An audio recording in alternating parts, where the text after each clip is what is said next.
सब्र और इस्तिकामत पर कायम रहे।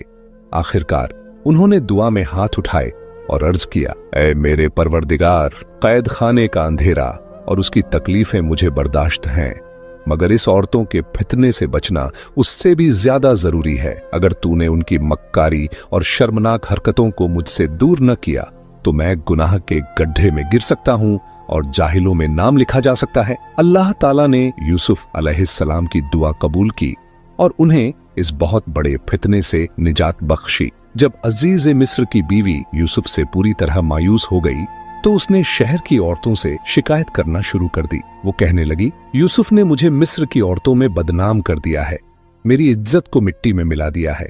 अगर तुम मेरी खोई हुई आबरू वापस दिलाना चाहते हो तो उसे कैद कर दो और मेरे दामन पर लगा हुआ दाग मिटा दो। हालांकि सबूत साफ थे। यूसुफ अलैहिस्सलाम की पाकदामनी सबकी आंखों के सामने थी और उनकी कमीज के बारे में गवाही भी हो चुकी थी, लेकिन अजीज मिस्र फिर भी अपनी बीवी के बहकावे में आ गया और उसने बेगुनाह यूसुफ अलैहिस्सलाम को कैद खाने में डाल दिया। इस तरह अल्लाह ताला ने यूसुफ अलैहिस्सलाम को शैतान के एक बहुत बड़े फितने से बचाया और वो जेल की दीवारों के पीछे पहुंचा दिए गए। जिस दिन यूसुफ अलैहिस्सलाम को कैद खाने में ले जाया गया, उसी दिन बादशाह के 2 नौजवान दरबारी भी जेल में डाले गए।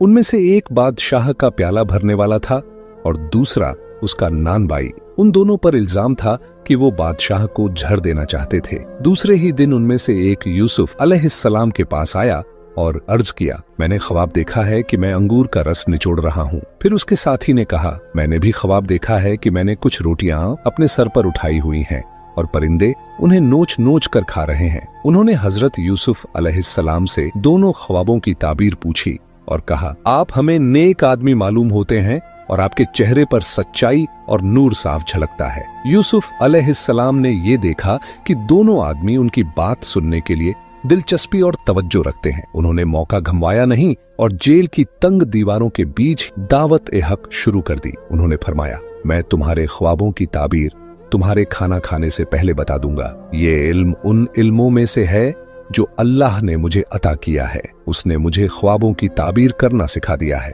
मैंने उन कौमों से किनारा कर लिया है जो अल्लाह पर ईमान नहीं रखती और आखिरत का इनकार करती हैं, बल्कि मैं अपने बाप दादा हजरत इब्राहिम, हजरत इसहाक और हजरत याकूब के दीन का पाबंद हूँ। हमारे लिए ये झेबा नहीं कि हम अल्लाह के साथ किसी को शरीक ठहराएं। फिर यूसुफ ने उनसे कहा, ऐ मेरे साथियों, तुम ही इंसाफ करो।